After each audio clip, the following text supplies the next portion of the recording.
What's up, everybody? Chad Calek here, and welcome back to the In a Crowded Room podcast for what is going to be two simultaneously released episodes of the In a Crowded Room podcast. This is episode number 185, which I'm going to update you on where I've been for the last, 31 days now, the last month? Because I know it seems like I just fell off the table after coming back and releasing a whole slew of episodes. And I'm going to share a story with you guys that I think is very important. And that is the reason that I initially started this podcast, was to share stories that I felt needed to be told, and things that hold a great value to me. You know, things that I've gained some sort of insight or wisdom about. And this first story is actually going to reference a tattoo that I have on my arm that has often been mistook for a different meaning. And I'll get to what that is in a second.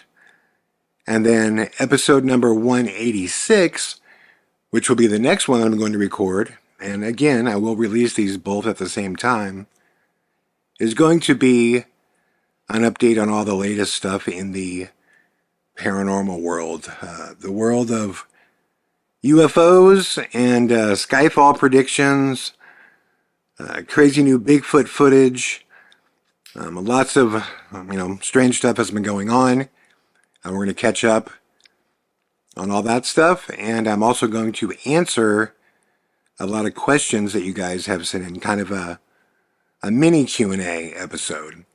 So that is going to be next. So if you're listening to this episode, which is 185, just know I'm separating the two, just because I didn't want to release like a 2 or 3 hour, long episode. And I'd like to kind of keep the, personal stories separate from kind of, the feedback type of episodes where I'm just responding to your questions and discussing current events.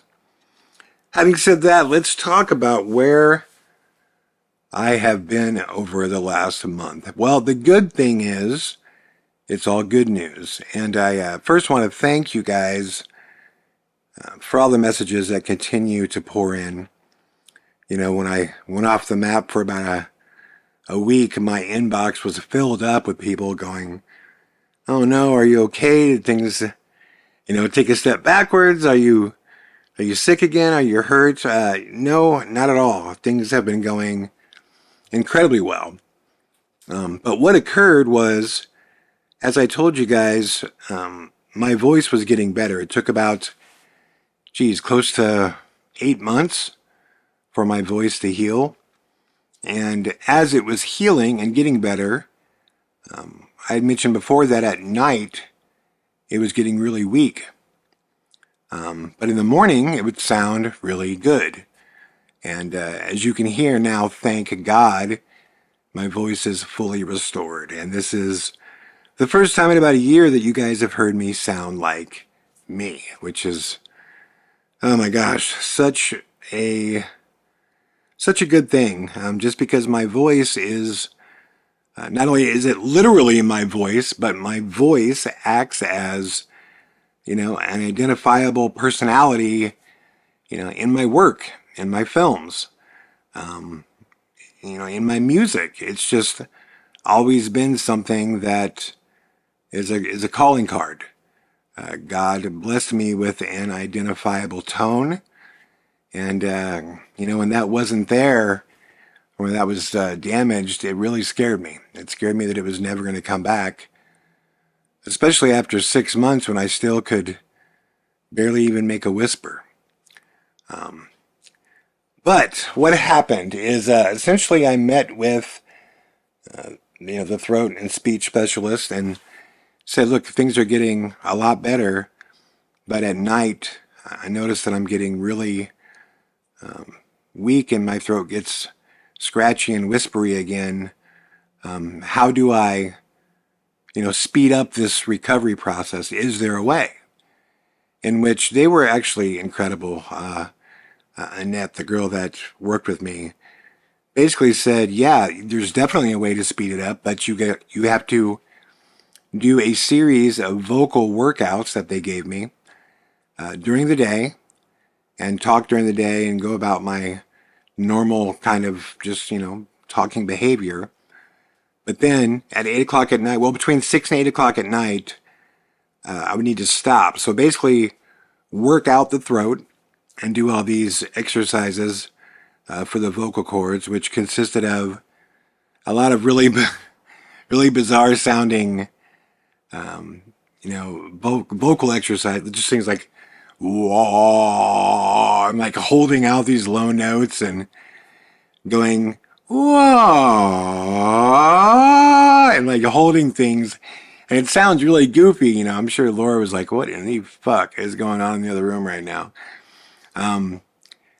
But I would, do these workouts, and it would take about 40 minutes to do each workout. And then I would do it right away when I woke up, and then I'd go about my day talking. But then at night, like I said, between 6 and 8 o'clock was a shut-off time for the voice, and no talking for 12 hours. So the idea was really work the throat out, to work the vocal cords out, and really, put them under a lot of stress, but make sure to have that recovery time every night. Well, I record the podcast at night. So in order for me to get my voice back to where it was right now, I just had to make the choice to just, focus on my health purely, so I can get back to here as quickly as I could. But that meant, not recording the podcast for the last 31 days. But here's the great news, guys. It's really fascinating where technology has come, because I was able to bring them as a reference the last podcast that I recorded before I got sick and before the damage was done to my vocal cords, in which they were able to compare that with the recording of my voice now. And they could literally, you could see it on the screen. It's pretty amazing. I didn't know this, but each voice, all of us, you, me, everybody, each person has a distinct vibration to their voice and a distinct tone. And they're like fingerprints. Like every single person has one that's unique, and there are no two people that have exactly the same. And but what was cool is they were able to take my voice then and compare it to my voice now, and see the exact amount of vibrations that my vocal cords make when I speak, and where on this tone identifier, there's basically, and it identifies. It's hard to explain, but there's basically like a level as to where my tone is, and the volume level that I speak at, and it was like 99.99% the same now as it was then. And it changes with age regardless, especially for males. As you get older, for men, it gets bassier. It's like men develop deeper voices as they get older. But they were able to show me that my voice has indeed completely healed now. So it took almost 11 months. Thank God. Also, this has been a major reason for the delay with the release of the short and the extended trailer for Harbingers, because I was able to record when I came back and was recording all of the podcasts, last month. It was just good to talk to you guys, because I just hadn't spoke with anybody, in so long, and it was great to get your feedback and to share my thoughts. But when I recorded my voice for the trailers, it just, guys, it gutted me, because it was close, but it just wasn't me. It wasn't how I sound. And, as somebody who's been making films now for, the better of 15 years, making features with narration, there's just an established sound, an established, you know, audible aesthetic, just like a trademark, right, to that sound when I speak in my films, and it was damaged, it was hurt, and I could hear that when I would watch the playback, and it drove me crazy because to me that's what I could hear above anything else. So when I would watch, the trailer that I'm working on, I just it just stuck out to me like a sore thumb. The damage, the scratchiness, the not having the same bass tone, to not having the same fluidity and the same range when I would speak, and being out of breath, way more than I typically am. I just didn't want, my voice should be a layer of color. It should be something that you hear but you don't recognize. Like, you shouldn't stop and be able to, think, oh, that's Chad's voice that's injured. You know what I mean? And that's what I heard, and it drove me crazy. So I made the decision, listen, I'm not releasing a frame of this film unless it is perfect. This entire series is dedicated to my father. And look, every film I've ever made matters to me deeply. And, the nature of the industry that I chose is that your next project better be your best project. So each time that I make a project, I do everything that I can to step that up, whether it be sharpening my skill set, or, delivering things with more passion, or, even writing better music, or, you just name it. It's got to be better, And I know I have something special, very special, in this, in this film project. Harbingers is very special, very serious, very heavy content, very important to me. And I'm just not going to rush. I'm not going to rush it. I mean, granted, it's a business. So, I do have to hit markers and dates. I can't take 7 years to make a film like some filmmakers do, or 5 years or whatever. But at the same time, after putting out, 4 films in the last, 5 years, I'm, it'll be okay if I take a little time to heal my voice, But I just started re-recording the audio that I've been working on in the trailer, and oh man, it sounded so good because it was just me. Not like, oh, I sound so good. What I'm saying is, it sounded so good to hear my voice and not have it be injured, and not have that be the noticeable element. It just made me feel so much better.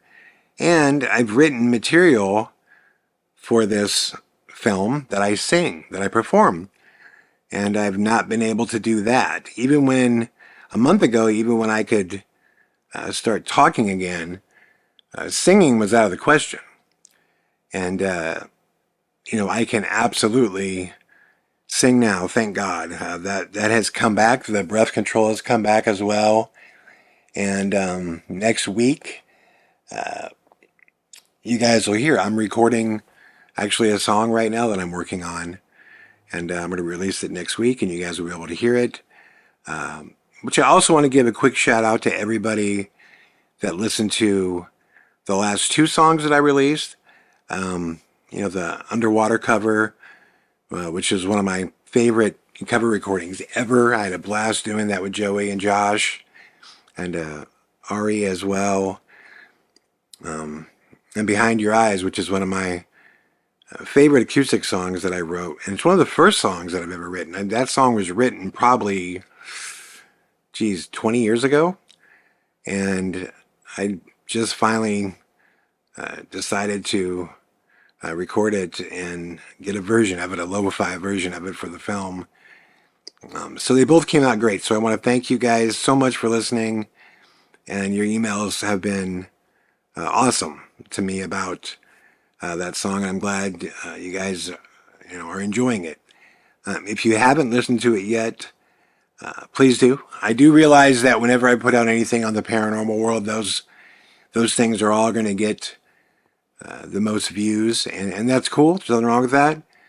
And when I put out my music, people that don't know me for that, don't have the same, interest in listening to that. But I would love, if you haven't, the last one I released was Underwater, the cover that I made for that. Please give that a listen. I think you'll be surprised by what you hear.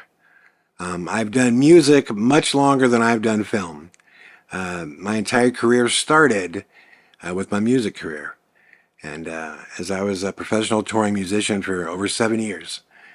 And that's how I got into the business as well, in which I was signed when I was 19 years old by my current manager today. So if you get a chance, give those songs a listen. That would mean a lot to me.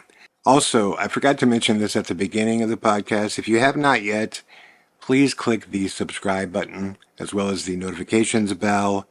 Give me a thumbs up if you enjoy this content. And afterwards, definitely leave me a comment and let me know what you think about this podcast. All that stuff really helps. As I promised you guys, as long as I record these podcasts, they will remain free to the public.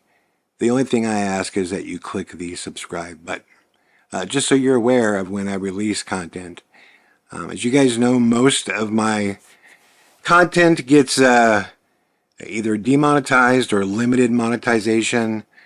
For some reason, YouTube does this with pretty much anything that is related to the paranormal or any kind of conspiratorial content, which is fine. So, my real payoff with this is just spreading the word. It's, the subscription number, which has been growing steadily since we began.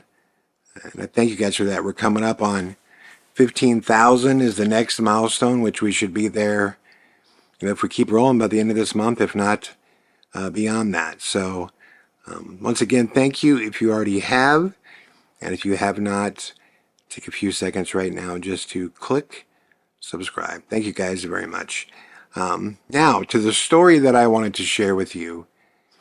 I had this tattoo on my forearm that is often mistaken. People, when they see it, they often guess that it is about a woman because it is above a picture. And if you guys are Lane Staley fans, you might recognize the picture on my arm that this Never Again tattoo is above. And it's the photo is a variation of the cover artwork to the Mad Season record. Mad Season was a side project, an offshoot that Lane Staley made with Stone Gossard or Pearl Jam. They got together literally for a week, wrote about 10 songs, and, like in one session, they recorded the whole thing. Very old school, like Led Zeppelin or Black Sabbath. They just pounded through these songs, recorded them almost all on one take. And this album ended up being, I think, one of the best albums ever made. And the lyrical content struck such an incredible chord with me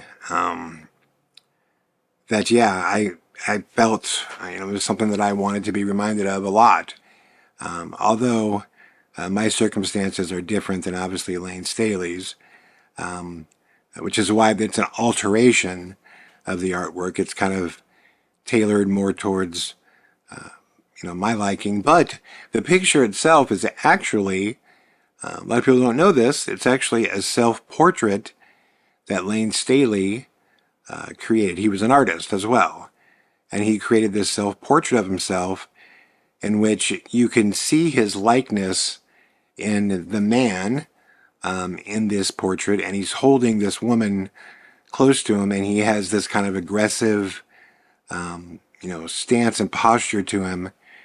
And the woman in return has this very loving posture to her. And what this picture is Lane Staley's representation of his addiction and him battling with it, him being, angry and disgusted with his addiction, and his addiction smiling back at him in a loving way, which, although Lane and I, again, we don't battle with the same things, specifically, I have definitely had my battles with addiction. That's not a guiding force in my life or something that dominates my life, where it obviously dominated his. But what I do understand is that ongoing war within yourself. And I think most people understand that. I think most people listening to this, if not everybody, I think we all kind of know the hardest person in the world to fight is ourselves. When we want something, when we need something, when we like something, it's hard to say no when it comes from your own desires. So I do understand that. And that's certainly played a role in my life, that ongoing battle of basically not saying yes to excess. And that, to me, that's been my ongoing issue in life is whatever I love, I have this natural tendency to do it in excess, whether that be, working, or, eating food or drugs and alcohol, like when I was much younger, obviously not now. Even playing video games, it's just like anything that, brings me joy or pleasure, I've had to work really hard to, put a governor on that stuff and realize that everything in moderation, and that is a very true thing, man. If you can stick in moderation on most things in life, you'll be fine. It's when you go into excess that trouble occurs. And so that tattoo is a constant reminder to me of that. I'm talking about the self-portrait tattoo. It's a constant reminder that, to keep things under control. And that the middle ground is where happiness resides, true happiness. But the never again tattoo, it actually means something holistically different. Back in 2006, I think I might have shared part of this story before, but back in 2006, I had just destroyed my back playing golf. Once again, I got really excited about my golf game, and my good friend from college had just moved out here, Corey Moss, and we were playing golf, probably at least a round a day, 7 days a week, and some days 2 rounds a day. We were just really into it hard right away when he first moved out here. And I had completely blown out my back during this round of golf. It actually happened on the 18th hole. It's like a par 5, 420 yards. It was crazy. 620 yards, par 5. And anyways, I went in to see the doctor. And they took all these x-rays because I was in bad shape. Like, I had to have help walking in there. And he basically came back and said, wow, I can't believe that you've never had a back scan before. And I'm like, no, I never have. Now, keep in mind, I've had chronic back pain literally as long as I can remember, especially my lower back, my lumbar area. Pinched nerves, pulled muscles, slip discs, things like that. It's always been an issue. In high school, it was horrific because I pitched as well as played first base. And when I would pitch, when the game is over, I would be a wreck. But I just always, I'm very stubborn. I'm very hard-headed. And believe it or not, I actually have a very high threshold for pain. And so I never went into a doctor to have them x-ray my back before. Well, after they x-rayed it, he had said to me, you have degenerative disc syndrome. Hard 3-word combination to say there. And, he had prescribed to me the fentanyl patches of fentanyl. This is back 2006, man. No one had even heard of that shit yet. It's existed for a long, long, long, long time. It just became problematic when it became a street drug, obviously. But I had never taken it before. I had never taken any pain medication before consistently. I've had it, for, pulling teeth and things like that, but it was just not a part of my life. And he had prescribed it regularly to wear these patches. And I knew the first time I put that patch on, I knew this was going to be a problem. Because I've never felt so good in my life. I've said it before, if I could describe it in a word, I felt like a god. I felt like you could not physically hurt me, but more importantly, you couldn't emotionally get your hands on me. You couldn't touch me. You could not hurt me. And I knew that would be a problem. And everything inside me, that little voice that we all have, that voice that says, hey man, this ain't the right road to go down. This isn't good. This is not right for you. That little voice was just screaming. And I chose not to listen to it. For the first time in my life, I chose not to listen to it. Now, 6 months later, I was heavily addicted to fentanyl, and went to my doctor and said, hey, I want to stop taking this. So, whatever you need to give me to stop this, let's do that, because I'm done. I don't want this anymore. In which he informed me that I had to go to rehab, and there'd be this, 2-month-long process and this slow step down. You want me to get on methadone and all this shit. I was like, what? Like, maybe we should have had this conversation first before you prescribed this for me, which we didn't. And I knew nothing about this. This was just not my world. So I said, well, I'm not doing that. I'm not, going into rehab. I'm not, doing the circle group. You know what I mean? I'm not, certainly not taking methadone. Like, I'm done. Like, I'm going to stop taking this. And I told him I was going to cold turkey it. And he just said, do not do that, Chad. Like, you could have a heart attack from that. Do not do it. And I didn't listen. I went home and I cold turkeyed it.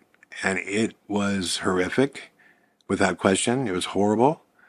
But I did it. And the tattoo was gotten the day after I had finally gotten clean off all that stuff. And it was just that reminder of never again will I not listen to that voice. That voice inside me that tells me, for me, what is right or wrong. Never again. Well, fast forward to my hospitalization. When I got out initially, after the first, 67 days being in the hospital, I came home for 30 days and I had to go back in. And the reason I had to go back in is because the whole time I was in the hospital, I couldn't swallow anything. I could not take a big drink of water, not a big gulp. I certainly could not, eat a full bite of food.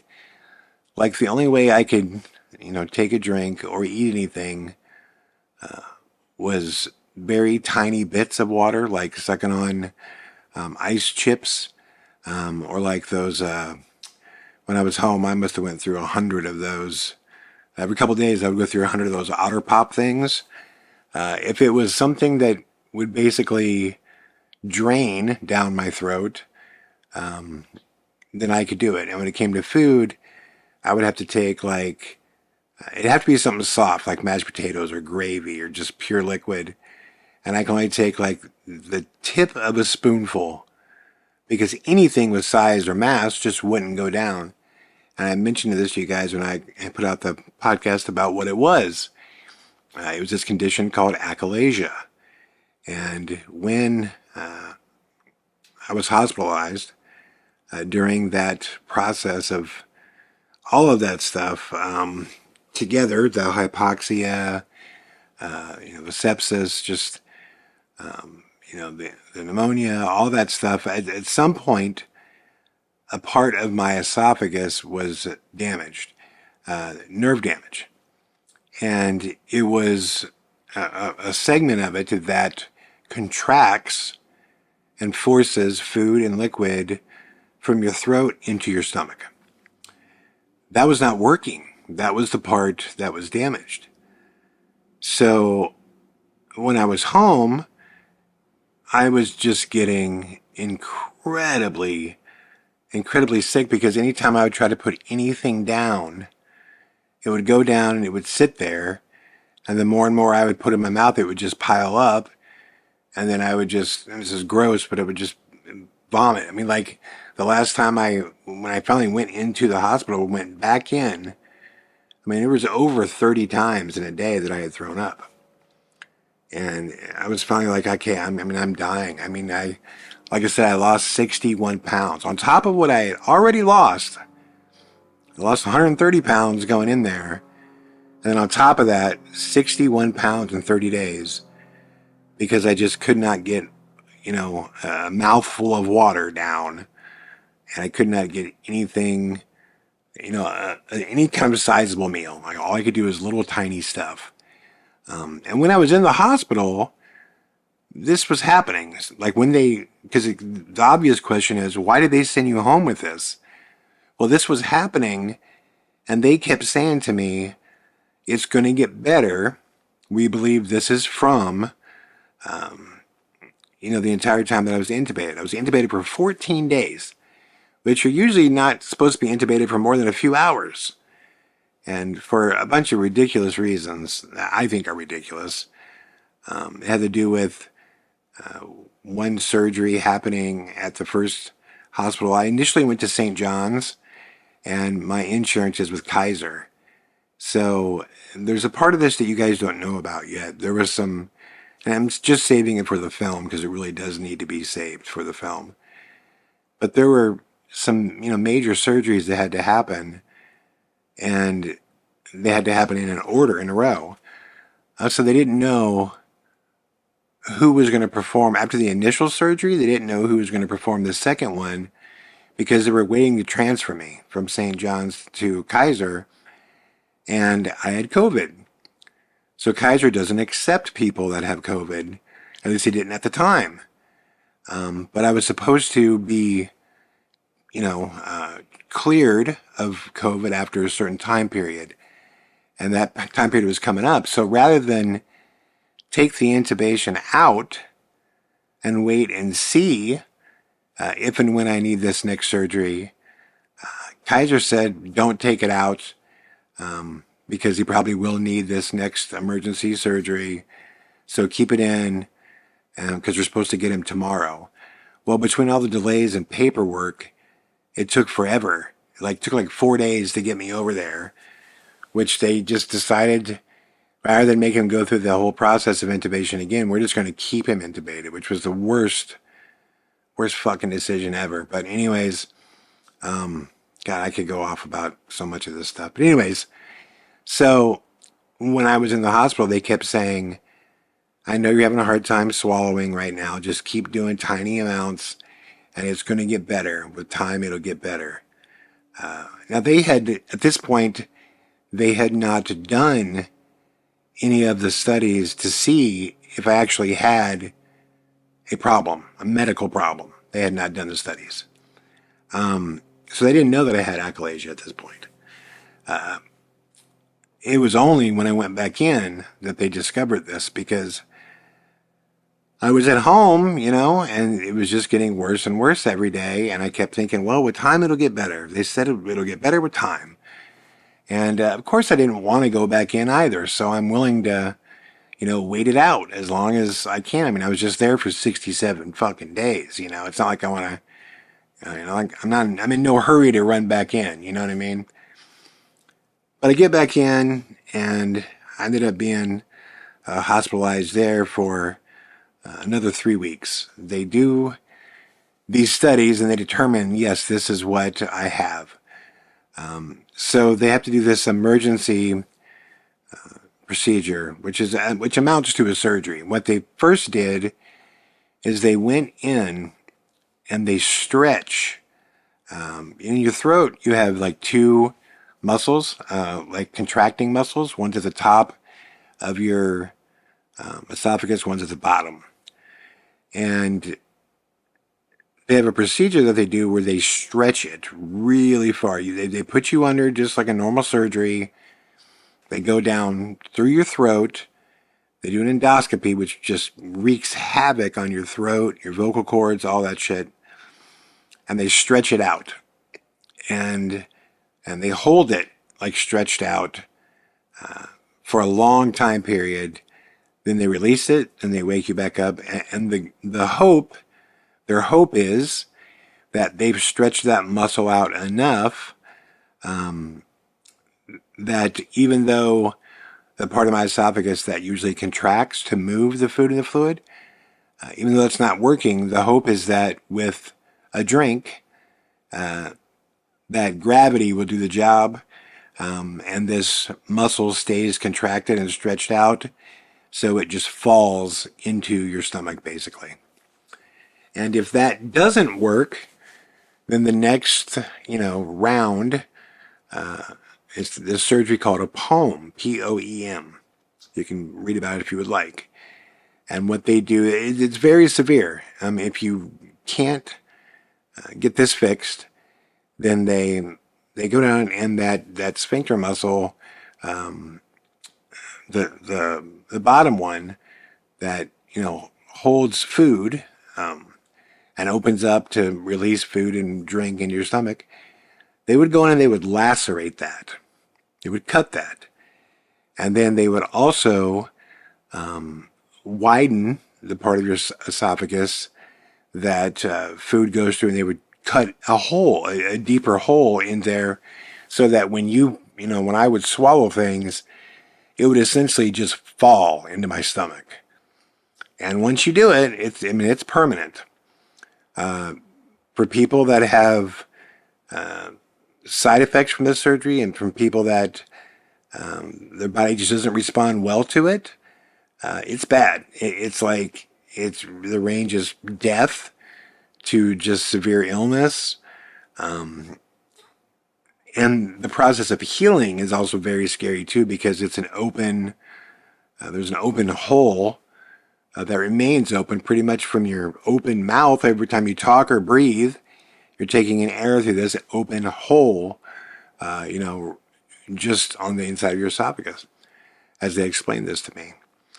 And then the second procedure from there is what they call a POEM, in which they would cut a hole from your stomach lining in your stomach through your large intestine. So not only would food fall into your stomach, because your throat isn't crushing that food, or basically squeezing on it even more, it can cause problems with digestion. So they basically take care of that too, and they cut another hole.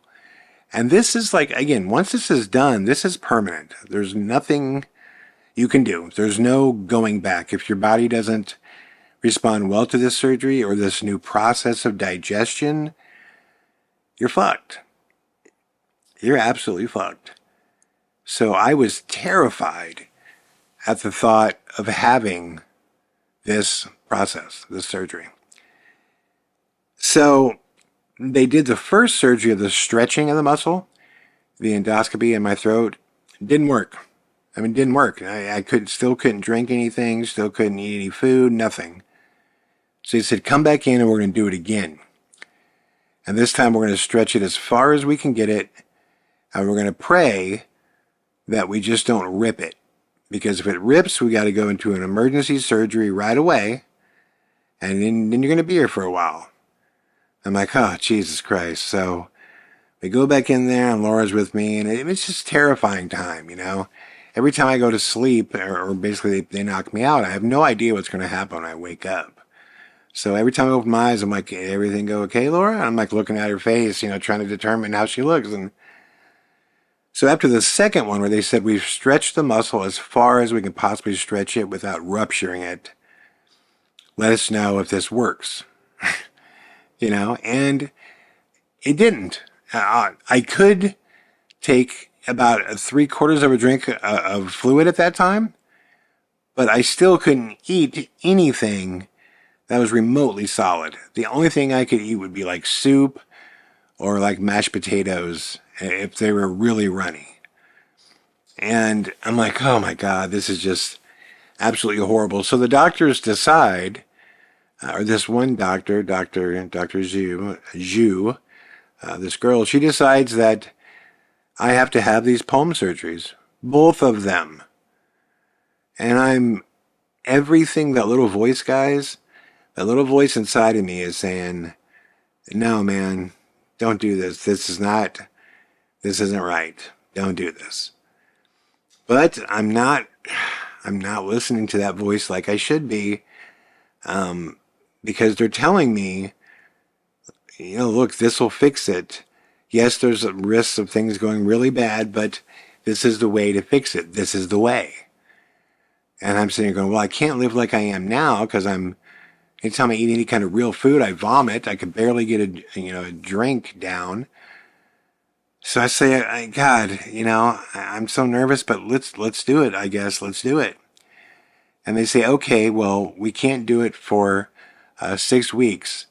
In the meantime, we have to keep nutrients in you.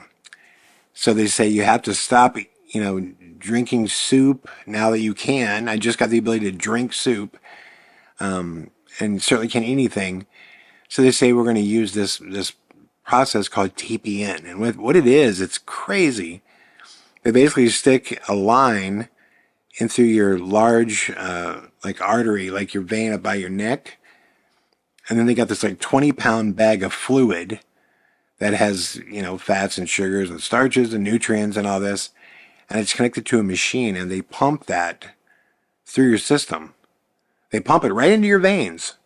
And you're not allowed to eat or drink anything when they do this. It makes you go to the bathroom like every 15 minutes. I mean, it is horrible. I felt horrible the whole time I was on. I hated it. I felt like I had the flu the whole time. I mean, it was terrible. But the doctor says, this is the way. This is how it's got to be done. It's got to be done.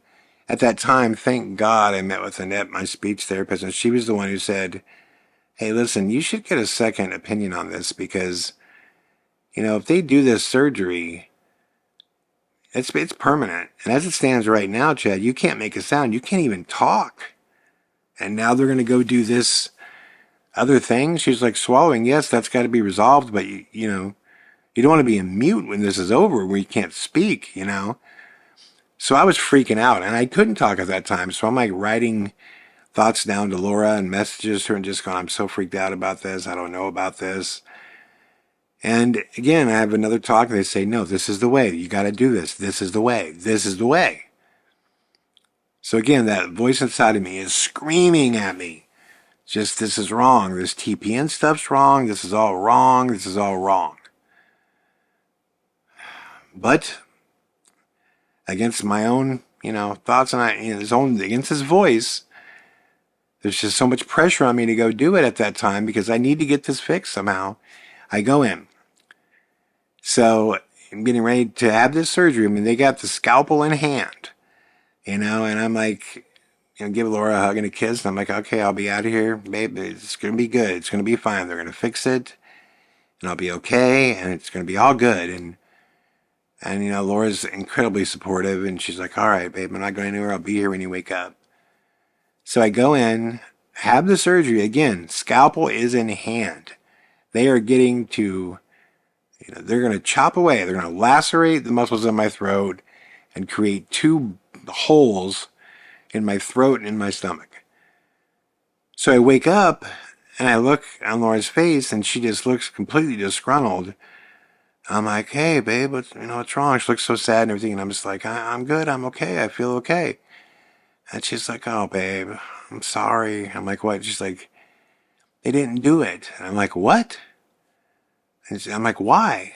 And she's like, and by the way, I'm not speaking this. I'm literally writing this down. We're actually using our cell phones to text back and forth to each other. And I'm like, why? And she said, because they said you had an ulcer. You had a bleeding ulcer in your stomach. And this is from This is how this happened. I've never had an ulcer before. This is not anything chronic. In those 67 days of being on my back, all I could really eat and get down would be like grapes, and I have to chew them like up like crazy, or watermelon. And that's pretty much it. Water, Kool-Aid, things like that, tiny little sips. Well, the acid from that and from throwing up because I was laying down the whole time with my neck up at the base of my esophagus, that's where this was. Because that acid would just pour and it would sit there because I wasn't moving. I was in this bed. So they say, okay, before we can do this surgery, you have to have that healed. Because if we do the surgery and you have a bleeding ulcer, that can lead to, major infection, and you can die, from that. I'm like, great, another way I could fucking die. I mean, so I'm like, okay, so this has got to heal. How long will this take to heal? And they give me a whole slew of medicines that I have to take, and they say 6 weeks. I'm like, wait a minute, I have to wait 6 weeks to get this damn surgery now. And they're like, yeah. And I'm like, well, what do I do I'm like, I do TPN? I mean, are you kidding me? And she was like, yeah, I think, you keep doing the TPN. And I was just like, I can't. Guys, I can't. It just, I have no energy. It makes me sick all the day. I mean, I can't do shit. And she's like, yeah, I was thinking about that. I know that it's really difficult to maintain that for a schedule. So I was thinking about an alternative. And I'm like, oh, God, thank God. What's the alternative? And she's like, a feeding tube. I'm like, huh? And she's like, yeah, we would put a feeding tube right into your stomach. And, this paste that they would put in it to, I'm just like, I blew up. I was like, no. Ixnay on the hombre. That is not happening. I don't know what you guys are doing. None of this stuff is making anything better. It seems like everything I do here is making things worse. The TPN's already making me more ill. I'm like, I'm going home. I'm going to go home right now, and I'm going to pray, and I'm going to think about all this. But no, you're not cutting any more holes in me. You're not putting any more tubes in me. Like, none of this is happening. We're not doing this. So I go home. I basically think about it, and they're still telling me that I have to do this surgery. I have to do it. And I'm just like, God, I just don't know. I don't know what to do here right now because I'm just terrified of this happening. So I'm like, okay, so let's, I guess we'll do it. So after 6 weeks of me continuing this TPN, this like bag of food stuff that they pump through your vein, I mean, I'm feeling terrible. So, but they say it's been 6 weeks. They say the ulcer's been healed. We can do these palm surgeries now. We can cut these holes in your throat and your stomach. And as the day is approaching, everything in my body is just telling me, no, don't do this, don't do this, don't do this. Right before, I go in that day, I'm sitting in the parking lot and I just pray to God. I'm just like, please, if this is what was meant to be, like, have this happen right now. Let's do this surgery. Please make it where there's no complications. And if it's not meant to be, then show me another way to heal. Either way, you kind of the whole, I'm the arrow, you're my bow, shoot me forth. It's like I will do what I'm supposed to do. Just tell me, God, that type of thing. And I'm not, like I said, overtly religious, but I believe in that creator and I believe in that power and I believe that there's someone watching. Someone knows the situation I'm in. And so I go in and Laura is just, God, she's beside herself. And they say, okay, let's do this. We're going to go look and we have to see if the ulcer's healed. If it's healed, we're going to proceed with the surgery right now. So I'm like, okay, this is the second time scalpel is in hand. Okay, second time. So they go in, they say, okay, the ulcer's healed. We're going to do this. Okay. I wake back up and it's way late at night. And I'm like, oh God, something went wrong. I'm like, Laura, and Laura had fallen asleep and she wakes up and she looks at me. She's like, hey. And I was like, did they do it? And she's like, oh, babe, no. I'm like, no. I'm like, what am I doing here? What are we doing here so late? And she was like, I think they forgot about us. We've been sitting in this room forever. It was a recovery room. And I'm like, well, what do they do now? And she said something about how you must have drank something before you came in. And I'm like, yeah, of course I did. I mean, they told me I could drink soups. Well, no one told me to have this surgery that I had to go 24 hours with nothing. No fluids, no foods, nothing. I didn't know that. So I had, I drank probably 3-4 bowls worth of chicken broth. And they said they can't do the surgery because your stomach and your esophagus had fluid in it. I'm like, holy shit. So this is the second time they were ready to chop into me and they didn't.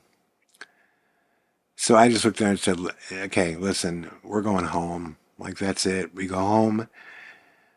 I prayed about this again, and I'm like, this is twice now. Twice. That I've been in there and they were gonna do this. The way I saw it is, what else do I need, from my God, from my Creator? What else do I need than Him to say, twice that, the doctor stood there with a scalpel in her hand, ready to do this, and a series of events stopped it from happening. Obviously, this was not meant to be. It just dawned on me that this voice inside me, I need to start listening to it right now. Right now. I looked at the tattoo. That actually triggered it all, because once I saw that tattoo, I was like, oh God, this is what's happening. This is that voice telling me, no, you're not doing this. I sent the doctor a note the following day. It said, listen, twice now I've been in there on top of the 2 procedures to stretch my vocal cords. This is basically the equivalent of 4 endoscopies on top of 2 weeks of being intubated. You guys have destroyed my voice. I can't even speak right now. I can't find the energy to hardly stand up. This TPN is not healthy. It is not, my body is not responding to it.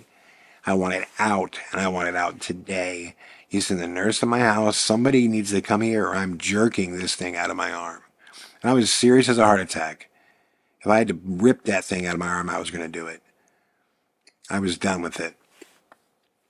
So they tried to talk me out of it and all this shit, and I was just like, listen, today, it's out today. So they came and they took it out, and I sat down with Laura and I said, let's figure out how I eat and drink. Let's figure this out. I mean, what foods can we make, and do we dice it up? What do we do? But we've yet to have an extended period of time where they're not jamming things down my throat and stretching things out. Like, we've given this no time to heal at all. Make a long story short, slowly but surely, each day I'm able to eat a little bit more, and then a little bit bigger, and then we would try something else, a little bit bigger, and a little bit more. And each day it seems to be getting better. And this is over the course of several months. And about, 4 months goes by, and I'm noticing major changes where there's a lot of things that I couldn't even dream of eating before. Now I can without getting sick, like nothing. There's no issues. So I finally, after just refusing to talk to these guys for a long time, because I was so disgruntled with the whole situation, I finally called them up and I leave a message, and basically they call me back and I say, listen, I'm eating things now. I don't know how I'm able to, but since I've taken that TPN out, my strength has gotten better. I've been able to figure out how to eat things. I think I might have actually put on a pound or 2, which I desperately needed to gain weight at that time. I was down to 177 pounds, which for me is so incredibly light. And I go in, and they do all these studies and all these tests and stuff, and they determine And I mean, again, this blows my mind that essentially there's nothing short of like a miracle going on, because they're saying all the muscles that surround the damaged area of my esophagus, sorry, word salad, all the damaged muscles around, or all the muscles around the damaged area in my esophagus are overcompensating now. They just started doing this on their own.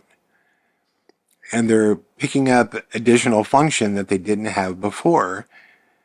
And they're basically making it possible now for me to swallow. Like she was talking about, the muscle at the top of my esophagus typically is not the muscle that squeezes and forces food down into your stomach.